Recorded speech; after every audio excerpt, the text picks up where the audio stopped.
दोस्तों, पिछले एपिसोड में हमने देखा था कि कैसे रिणतारो और कारुको अपनी पहली स्टडी डेट पर एक कैफे में मिले थे, जहां वे दोनों पढ़ाई के दौरान एक दूसरे के बेहद करीब आ गए थे। आज हम बात करेंगे इसके चैप्टर 5 की, जहां उनकी यह मुलाकात एक बहुत ही गहरे और खूबसूरत मोड़ पर पहुंचने वाली है। तो चलिए, इस बिल्कुल सटीक और सीन बाय सीन कहानी को शुरू करते हैं। एपिसोड की शुरुआत होती है उसी कैफे के अंदर से, जहां रिंतारो और काओरुको की पढ़ाई अब खत्म हो चुकी है। दोनों अपनी अपनी किताबें समेटकर बैग में रख रहे होते हैं। कैफे से बाहर निकलते वक्त रिंतारो नोटिस करता है कि बाहर का मौसम थोड़ा बदल गया है और हल्की ठंडी हवा चल रही है। दोनों सड़क पर एक साथ चलना शुरू करते हैं। इस वक्त रिंतारो के दिमाग में वही सब बातें चल रही होती हैं जो काओरुको ने अंदर सुबारू और अपने दोस्तों के बारे में कही थीं। वह सोच रहा होता है कि काओरुको कितनी अच्छी है, जो हर किसी के बारे में इतना सकारात्मक और अच्छा सोचती है। तभी चलते चलते काओरुको अचानक रुक जाती है और सड़क के किनारे बनी एक ऊंची रेलिंग या दीवार के पास खड़ी हो जाती है।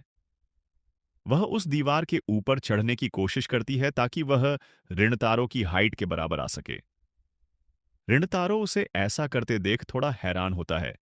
जब काओरुको उस ऊंचाई पर खड़ी होती है, तो वह मुस्कुराते हुए रिणतारो की आंखों में आंखें डालती है और कहती है, देखिए रिणतारो सान, अब हमारी हाइट बिल्कुल बराबर है और हम एक दूसरे को सीधे देख सकते हैं।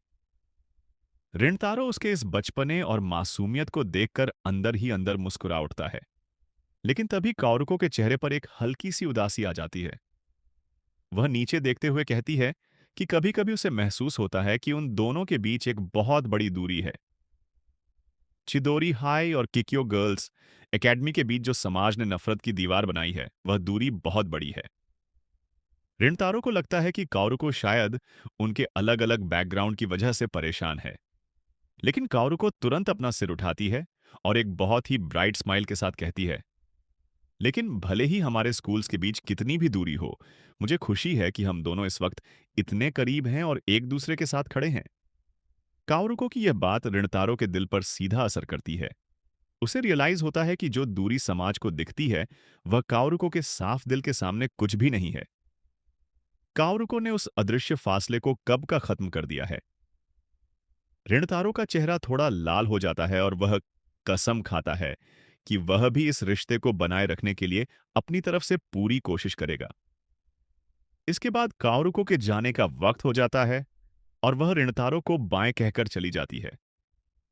रिणतारो उसे तब तक देखता रहता है जब तक वह उसकी नजरों से ओझल नहीं हो जाती। सीन शिफ्ट होता है और हम रिणतारो को उसके घर के कमरे में देखते हैं। रात का वक्त है और रिणतारो के सामने उसकी टेबल पर काओरुको के दिए हुए वही रंग बिरंगे नोट्स खुले हुए हैं। रिणतारो के चेहरे पर एक पक्का इरादा साफ दिख रहा है। वह खुद से कहता है कि काओरुको ने उसके लिए इतनी मेहनत की है और वह उसे किसी भी कीमत पर निराश नहीं करेगा। वह अपने सिर पर एक पट्टी बांधता है और पूरी लगन के साथ मैथ्स के मुश्किल सवालों को सॉल्व करना शुरू कर देता है। पूरी रात बीत जाती है, घड़ी की सुइयां चलती रहती हैं, लेकिन रिणतारो बिना थके, बिना रुके पढ़ाई करता रहता है। उसके दिमाग में सिर्फ काओरुको की वो मुस्कुराती हुई तस्वीर और उसका भरोसा होता है। और इसी बेहद इंस्पायरिंग और खूबसूरत मोड़ पर यह 5वां एपिसोड खत्म होता है। इस पार्ट ने हमें दिखाया कि कैसे किसी का सच्चा भरोसा आपको अपनी लिमिट्स को पुश करने की ताकत दे सकता है। तो दोस्तों, कैसा लगा आपको इस 5वें एपिसोड का बिल्कुल सटीक रिकैप? क्या आपको रिंटारो की यह मेहनत और काओरुको की वो गहरी बातें पसंद आईं? कमेंट में जरूर बताना। वीडियो को लाइक, शेयर और चैनल को सब्सक्राइब करना ना भूलें। मिलते हैं अगले वीडियो में, तब तक के लिए अलविदा।